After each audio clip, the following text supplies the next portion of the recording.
Homilia diária. Olá, minha família de oração. Salve paz e que Deus te abençoe. Vamos agora meditar a liturgia de hoje, mas antes uma oração. Hoje, quem será contra nós? Eis a cruz de Cristo.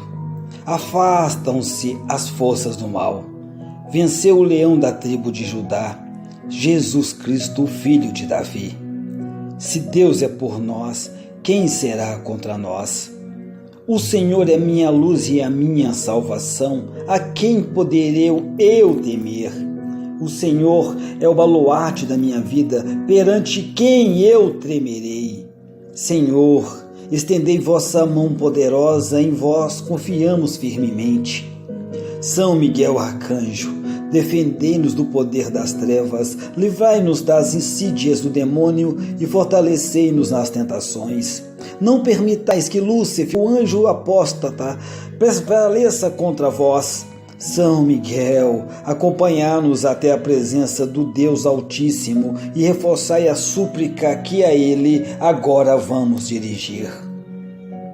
Deus do céu, Deus da terra, Deus do espaço, Deus dos anjos, Deus dos arcanjos, Deus dos patriarcas, Deus dos profetas, Deus dos apóstolos e de todos os santos.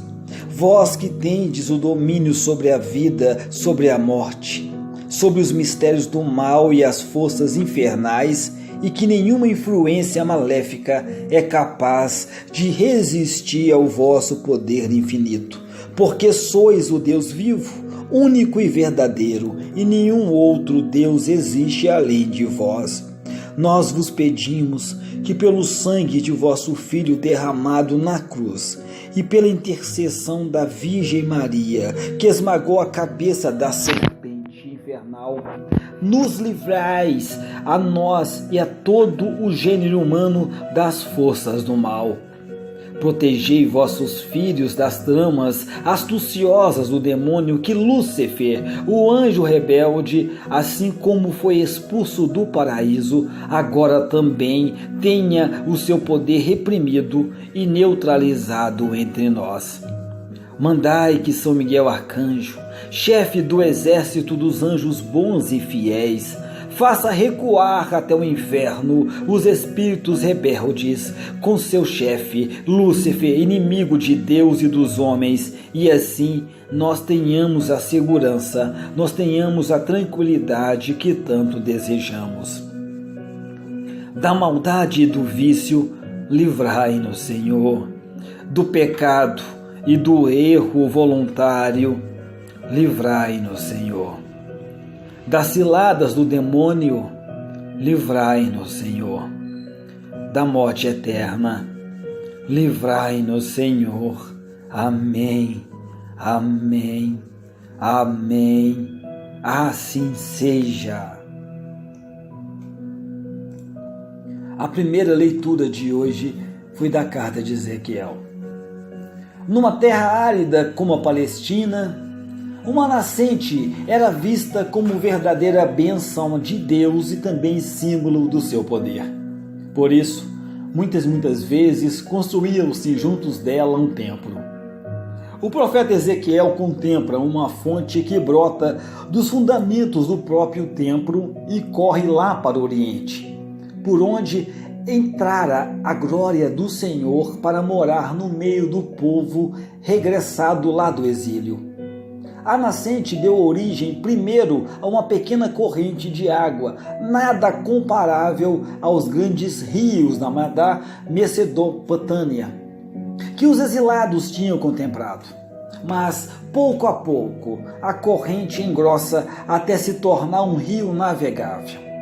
Ezequiel, ele é convidado a experimentar no seu corpo a grandeza e a força da torrente, bem como a sua fecundidade e também a sua eficiência. Ela torna verdejante o deserto e salubre o mar morto que se enche lá de vida. E surge uma época de prosperidade. Esta visão profética realiza-se em Jesus, verdadeiro templo de cujo lado aberto jorra a água viva do Espírito, conforme João capítulo 7, versículo 38, ou capítulo 19, versículo 34. Já no Evangelho de hoje de João, Jesus, salvação de Deus, passa por entre os doentes e deficientes que se acumulavam à volta da piscina junto à porta das ovelhas em Jerusalém. Ele dá uma especial atenção ao homem que ali jaz paralítico há 38 anos e faz-lhe uma pergunta aparentemente óbvia: queres ficar são? Mas a pergunta e a ordem que se segue são suficientes para que este homem, que talvez já nada esperava da vida, se reanime, se erga, volte a agarrar na vida com coragem e até mesmo dar testemunho de Cristo àqueles que treimavam em permanecer paralisados na interpretação literal da lei. Enquanto o paralítico quis ser curado, os adversários de Jesus não quiseram deixar-se curar da sua cegueira, não quiseram deixar-se curado da sua rigidez, passando a uma aberta hostilidade. Ao encontrar mais tarde no templo o doente curado, Jesus dirige-lhes palavras de grande exigência, dando-lhe a entender que o pecado e as suas consequências são algo de pior que 38 anos de paralisia. Há que deixar-se curar completamente dos males do corpo, mas também do mal da alma. É uma opção a fazer livremente cada dia, deixar-se curar e não pecar. Meditação. As leituras de hoje falam-nos ambas de água que cura. O Evangelho diz que Jesus realmente é o verdadeiro médico, é o verdadeiro remédio para os nossos males. A água é apenas símbolo da sua graça. Os padres da igreja reconheceram no templo, de que nos fala a visão de Ezequiel, o verdadeiro templo que é Jesus de lado aberto e também coração trespassado na cruz, de onde jorram sangue, de onde jorram água, símbolos do Espírito que dá a vida. Ezequiel contemplava o templo, de cujo lado direito brota água prodigiosa que leva a vida e também a fecundidade ao deserto e ao próprio Mar Morto. Este mar tem água, mas é uma água que não permite a vida, porque ela satura de sal. Pelo contrário, a água que vem lá do templo, ela é viva, ela é gerada vida, porque ela é pura, ela é puríssima. Isto é a transformação que o Espírito de Deus realiza em mim, em você, em nós e também nas nossas comunidades, quando acolhemos e nos abrimos à sua ação. Em cada um de nós e nas nossas comunidades há um mar morto, um espaço de amargura, de preconceitos, de egoísmo que tornam divisíveis as nossas relações e também estéril o nosso apostolado. Apenas o Espírito nos pode transformar. No batismo nós recebemos o Espírito Santo, como uma pequena fonte que há de ir crescendo, à medida que nós abrirmos a Ele e colaborarmos na sua ação, até se tornar em nós uma torrente capaz de transformar a nossa vida e de tornar fecundo o nosso apostolado, a nossa vida. O Evangelho fala-nos do paralítico que havia mais de 38 anos. Ele esperava junto à piscina uma pequenininha oportunidade para entrar nela e também ser curado. Como ele, muitos dos nossos irmãos jazem impotentes nas margens da esperança, desiludidos de tudo, talvez até mesmo da religião, e por isso incapazes de mergulharem na vida.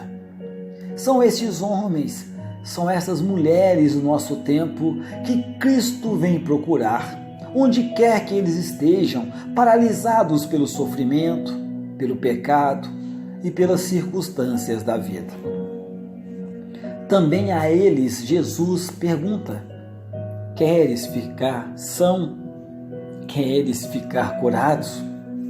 Parece uma pergunta desnecessária, mas Jesus sabe que é a resposta pessoal que renova e faz sentir a cada um uma dignidade humana, a sua liberdade e também a sua responsabilidade. Perante a resposta do paralítico, Jesus diz-lhe simplesmente: levanta-te, toma tua cama e anda. O poder da palavra de Deus dispensa os ritualismos ou o uso de águas medicinais. A palavra de Deus cura, rompe cadeias, ela liberta. Ela liberta o corpo, ela liberta o espírito, porque há paralisias bem piores do que as corporais, que tolhem o coração lá no pecado. A igreja, por vontade de Cristo, dispõe da palavra e da graça que brotam do seu lado aberto lá na cruz, para distribuir aos homens, sobretudo no batismo e também na Eucaristia e nos outros sacramentos. Abramos-nos ao dom do Espírito Santo, invoquemo-nos e demos um lugar nos nossos diálogos comunitários. Experimentemos os seus sabores, frutos, a caridade, a paz, a alegria, a bondade, a benevolência, a mansidão, etc, etc. Não só pessoalmente, mas também comunitariamente. Estamos convencidos de que a realidade realmente escatológica dos novos céus e da nova terra, onde habita a justiça, conforme segundo a carta de Pedro, capítulo 3, versículo 13, obra do Espírito que tudo renova, pode ser uma realidade atual, antecipada, a nível até mesmo pessoal, mas também a nível comunitário. Tudo vai depender se damos ou não a Deus a possibilidade de realizar em nós a profecia de Ezequiel. Dar-vos-eis hoje um coração novo. Ezequiel 36, versículo 26. Jesus, manso e humilde de coração, dai-me o teu coração. Infundirei em nós o seu Espírito, uma vida nova. Vem, Espírito Santo. Vem, Espírito Santo. Oração. Vem, Senhor Jesus, vem procurar o homem que jaz deprimido e também doente, desesperado pelo pecado, que o domina e que lhe tolhe todo o movimento. Vem também procurar-me a mim. Aproxima-se de todos e de cada um de nós, para que nós possamos ouvir a tua pergunta: queres ficar curado? Vem mergulhar-nos no profundo abismo do teu amor misericordioso, que é capaz de tudo renovar, recriar e tornar fecundo. Renova em cada um de nós a graça do batismo, para que a viva fielmente em conformidade com os dons recebidos. Dá a água das lágrimas da penitência para que seja purificado. Então, liberto do pecado que me paralisia, poderia caminhar na tua presença e correr ao encontro dos meus irmãos para lhes anunciar o teu amor que redime, que salva. Amém. Contemplação. E saiu sangue e água, diz São João. O ferro, ao retirar-se, deixou jorrar uma dupla fonte de sangue e também de água, na qual os padres da igreja viram o símbolo dessa outra maravilha de amor, os sacramentos carnais preciosos da graça e também da salvação. Rio de água que, no nosso santo batismo e no banho da penitência, ela lava a alma da mácula original. Rio de sangue que cai todas as manhãs nos cálices dos altares para se expandir pelo mundo fora, consolar a igreja sofredora do purgatório e reanimar a igreja que combate sobre a terra rios refrescantes, onde o coração, ressequido pelos trabalhos e pelas tentações, vai saciar-se de piedade, vai saciar-se de caridade e também de uma santa alegria. Ó Senhor, concedei-me beber desta água e deste sangue, para não mais tenha esta sede doentia das coisas do mundo que me tortura, e que eu seja realmente inebriado pelo vosso amor.